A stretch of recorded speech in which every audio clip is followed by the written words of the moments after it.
What are the possible cooling measures? If they're even coming. Let's talk about it.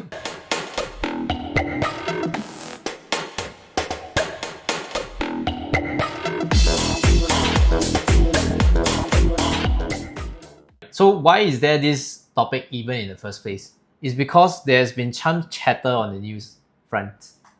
So for Hector, you want to talk about what is the chatter on the news front before I chime in? Yeah, sure. It's 2025 and we are still talking about cooling measures. So in the private residential market, things have been moving. There are a lot of new launches in Q1 2025. And these two new articles recently shed some light on some of the possible cooling measures that have come up.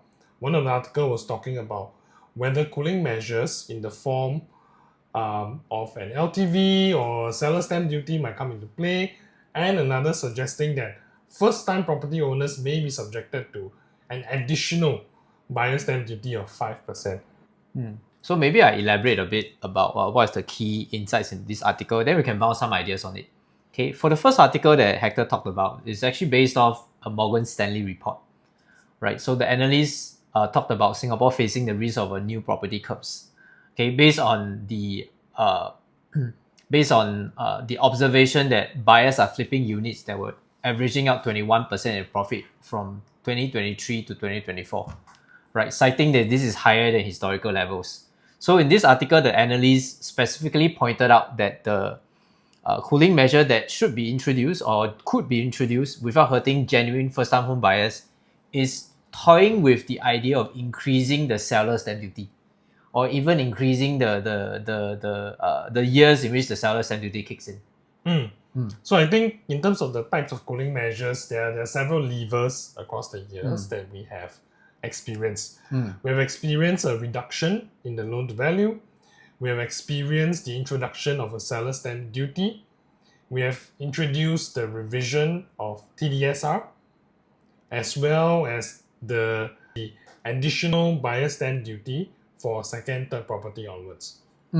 So actually, this is really an alphabet soup of policies. Okay, for those who are watching us, who have been watching us, we like to keep it simple and try to distillate the important points behind all these policies. So just in general, as what Hector mentioned, the seller stamp duty, right, is meant to penalize sellers who sell too early. So in right now, the policy window is 3 years. Okay, so if you sell within the first year of purchase is 12%, the second year of purchase is 8%, the third year is 4%. Right. So in our opinion, I think why the government chose the 4% per year is because that is probably the expected rate of appreciation of private property. Right. So if let's say the person is buying speculative for that return, then they get penalized of the entire part of the appreciation. Right. So the Morgan Stanley analyst is suggesting that maybe we revert back to the original arrangement, which was 4 years. So starting from 16%, if sold within the first year, 12% is sold within the second year, 8% third year, and 4% fourth year. So I just want to pick Hector's brain onto this. Like, do you think even this might be effective in cooling the property market, specifically on the speculative buying of properties? Well, I think, Clive, we have to we have to understand that when we're talking about cooling measures, specifically what are we trying to target and what we are trying to do. So the article alludes to the fact that we are referring to, number one, the private residential market. So we're talking about apartments, we're talking about condominiums, we're talking about landed property. The part that I think worries the general public and especially the authorities as well is primarily on prices increasing at a faster than expected rate.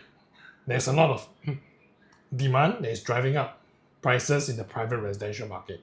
So when we look at the demand itself, we have to be very clear about whether we are talking about genuine home buyers versus speculators who are buying to make a quick profit, to flip the property, as we so say. And the flipping comes in as a mechanism because if we look at the new launches, typically developers have 5 years to market and to sell all new launches units, but your holding period is only 3 years. So someone at the very start of the new launch buying would reasonably expect the property to TOP or be ready by the time the holding period has expired, allowing them to flip without any penalty. So we need to be very clear about the type of demand that we are trying to control or at least bring down a little so that prices don't run amok. And I think this is the speculative demand that we need to be very clear about. Going back to the earlier point about the various levers that we can leverage on to control pricing, I think the seller stamp duty, possibly the reversion to a 4 years holding period rather than 3 years, might be more effective because essentially speculators who are entering into the new launch market, for example, find themselves having to wait an additional year in order to avoid the penalty of the seller stamp duty. So actually, I just feel that let's revise back in terms of why the government tried to move from a 4 year to a 3 year. So I recall that was during a period where the government is toying the idea of stripping off maybe the first layer of the cooling measure. So upon reverting the seller stamp duty from 4 years to 3 years, I think the market actually rocked. Picked up, right? Yeah, so actually picked up. So that was a sign, not in a sense that the SSD was previously effective, but that was a sign where the announcement effect came about, showing that maybe the government is removing other levers of cooling measures. So I think the intent of, if indeed it were to come, the seller stamp duty reverting back to the 4 year window with a higher progressive rate, it itself may not be that effective, but the idea that the government reverts back the seller stamp duty might be, then again, the announcement effect that the government might be doing more things. So the idea that the government might be doing more things, this is the part that I think will have added on effect. Yeah. So to be clear, Clive, the reason why we're not talking about any possible adjustments to the loan to value, any possible adjustment to the TDSR is because we agree that it will not possibly make a dent on reducing speculative demand. It reduces, yes, the borrowing ability. It increases the prudency of buyers in the market. But ultimately, when we're talking about speculators, more often than not, they probably have a set of funds set aside for making the purchase. So we don't think the effect will be as great or as impactful as a reversion of the SSD holding period to 4 years. Now, the way I see it, if I put things into an analogy, is I think the property market, when we talk about the levers and all these measures, I think of it like a recipe for a beverage, right? If we want to have a beverage that is more easily consumed, maybe something that's not too hot, we would think about lowering the temperature rather than adding more sugar, so to speak. So this whole thing to me is very much like a recipe. I think the key parts we have to understand is changing one component of that recipe is ultimately going to change the outcome that we're looking for. And we have to be very specific with the type of outcome that we think the authorities and the general public are looking forward to in terms of the residential market. So I think you mentioned something interesting, an analogy about, it being a beverage, and it's either how we, tailor the temperature as well as the flavor of the drink.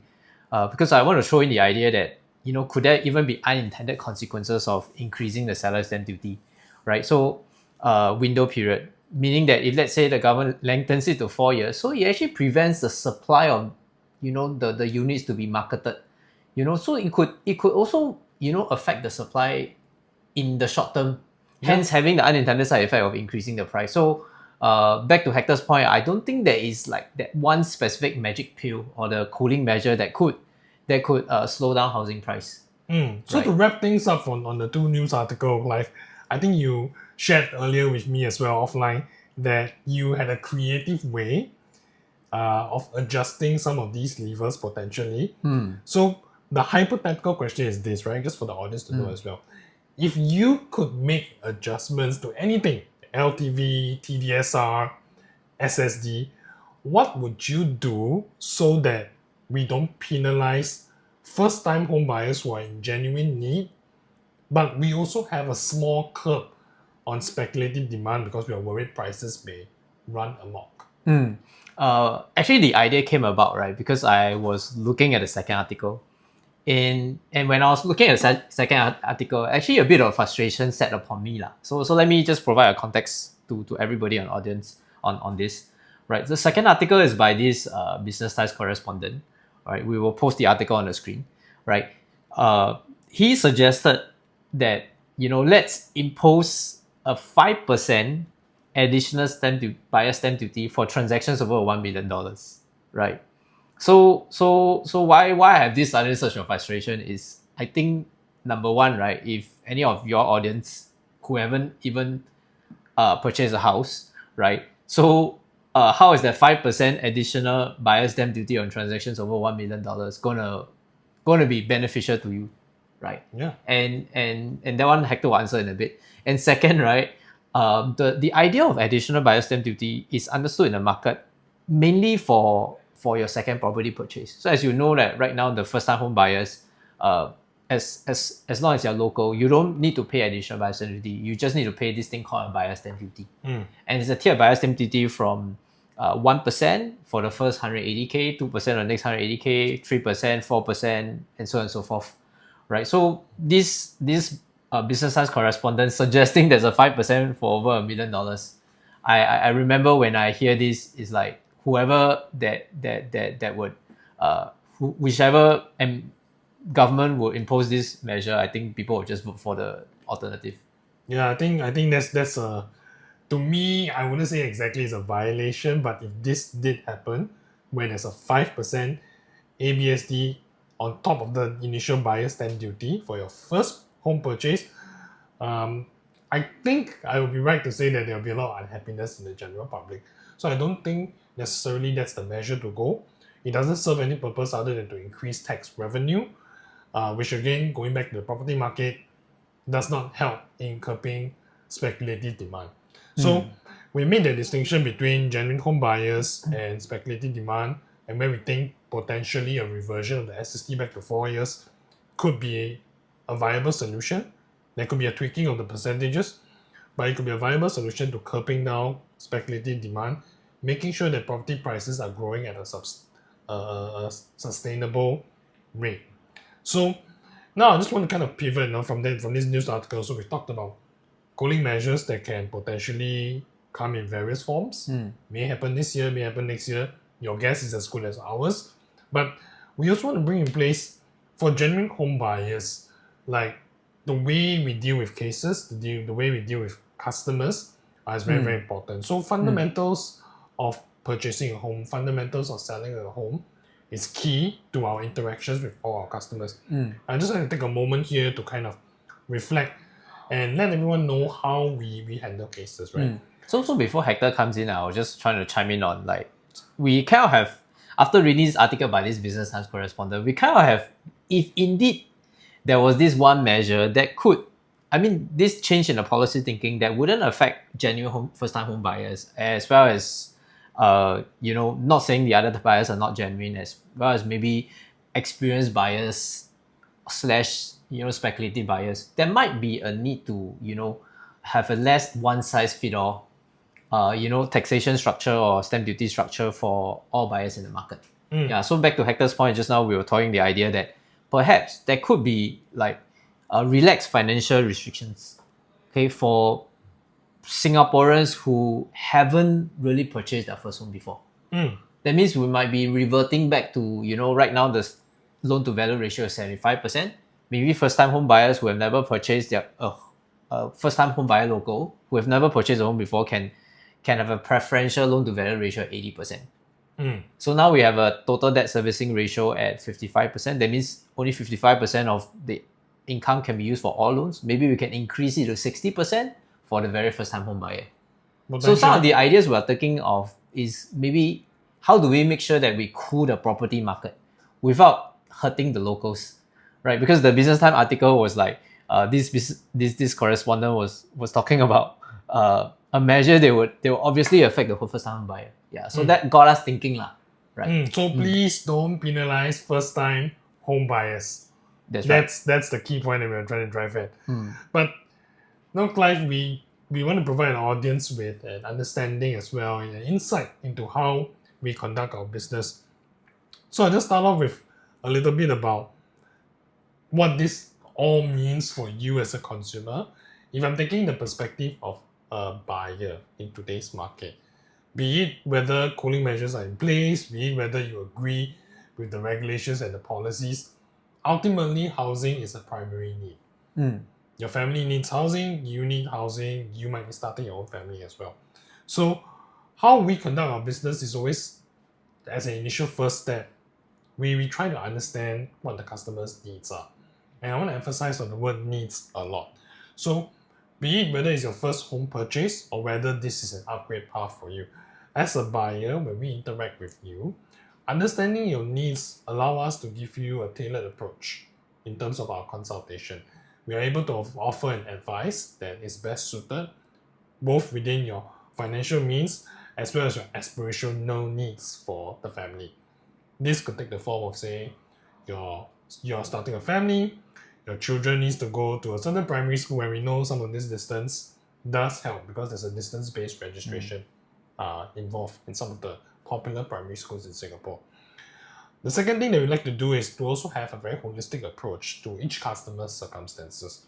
So understanding your needs allow us to give you that tailored approach, but having a holistic view arms you with more insights and data to the market. So Clive, in both yours and mine, when we deal with a lot of our clients, a lot of our approach lies in proven data and insights that result from those data. You're looking to buy into a place, our advice is not going to be simply just about A versus B property. It's also going to be about pricing trends. It's also going to be about whether you're entering at the right value, a safe entry price. It's also going to be about whether you can potentially exit in the future, even though you may not be thinking about the exit right now. So that holistic approach gives you an idea about your situation, your position, and more importantly, how you're entering the market and when you're going to exit. The next thing there is also, with that ability to have those insights and data, we want to be able to explain how potential policies affect you. So a lot of times I deal with clients that say, for example, want to buy a HDB. They may not quite understand the barriers to buying a HDB. They may not understand opportunity cost of a HDB versus a private property. They may just want to buy a HDB just because it's a product that they're familiar with. More often than not, we are unafraid to provide honest feedback, to provide insights that may be counterintuitive to the customer's current circumstances, but ultimately result in a more positive outcome. So really, that's where it leads us to our final point about positioning for success. We don't just deal with customers on a case-by-case basis based on today's circumstances. We do a tailored approach. We have a very holistic overview of the market. We provide data to the customer, and we position them for success. So there's always this idea that this whole thing is literally a property journey. It's never a one-off transaction with our customers. We are with them, growing with them every step of the way. So to add on to what Hector mentioned, I think Hector is right that, when we're buying a property, first and foremost, it's a big ticket purchase. It's a big ticket item. You are sinking quite a lot of money into it. And that's probably the most expensive purchase you will have to make in your lives. And it's natural that a lot of considerations come into play. So for example, you're talking about schools, you're talking about proximity to parents, you're talking about possibility for price growth. So our role is to assimilate and accumulate all the perspectives and considerations you have and try to map out something that best meets the needs in accordance with priority. But we do have clients who sometimes are quite conflicting in their considerations because as we know, you cannot have your cake and eat it too, right? So our role is also helping clients, knowing what are their priorities, right? So a case in point is that so for example, you are looking at we'll help clients see that if let's say this is what the market wants and this is what you want. So if a client that's positioning slightly for appreciation, slightly for investment, might need to pivot their priorities and needs to what the market wants. That's when we can come in and help our clients. Yes. So Clive, just to end off the video very quickly, what would you say to someone who is looking to buy an investment property? Say a young person right now, a young family, husband and wife, maybe a few kids, right? They're happy where they're staying. They are thinking about getting a second property. So to make things simple, maybe say they are currently living in a private condominium. They are looking to buy a second property. They've got some money. We're not going to go into the financials. What would your advice be to them in light of potential cooling measures? Just to wrap up the topic. Good point, because we do have prospects who are in this category. A couple who is in the private property, either in the sense that they are in a fully privatized property, or the executive condominium is nearing the MOP window of 5 years. So there are a lot of options, right? So typically, as Hector mentioned, we'll sit down with the client to map up the financials. But of course, now if we loosely speak, there are two possible ways to journey from here. The first possible way is to see whether there's a way for, depending on income, for one of the homeowners' name to be taken out in a process called decoupling. So we'll guide the client through the legal process and the calculations to see whether the buyer can actually enter into another property, right? Potentially for rental income, or potentially for capital appreciation, or a mix of both. Yeah. Then the second one would be to, depending on the needs of the client, probably they have a growing family. That's when they might want to maybe progress to a bigger property. Then maybe for future decoupling needs, we'll help them, also advise them on the different ownership structure of holding the property. All right. I think that's well said. That's probably, very loosely speaking, the few options out there. And as always, if you need any kind of property advice, feel free to reach out to us at our handles below. And we'll see you in the next one. Yes. Hope you like this episode. Right. Take care. Bye-bye. Thank you. Bye-bye.